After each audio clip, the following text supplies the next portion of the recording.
We have lots of tangka. Dito ito sa bahay ng aking sister. So, ito, kailangan tong tanggalan. Sobrang dami ng bunga. So, ang gagawin dito, tatanggalan siya. So, pag pwede na siyang gulayin, kukunin ko na yung ibang bunga nito para iiwan ko lang yung hihinugin. Diba? Ayan. So, ang dami niya, small battery ball.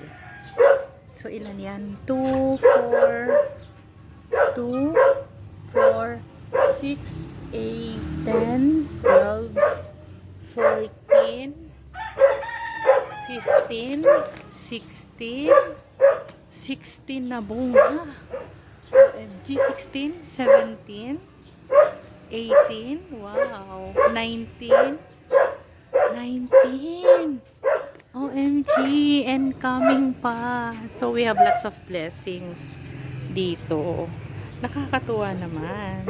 So, iba talaga pag may tinanim tayo.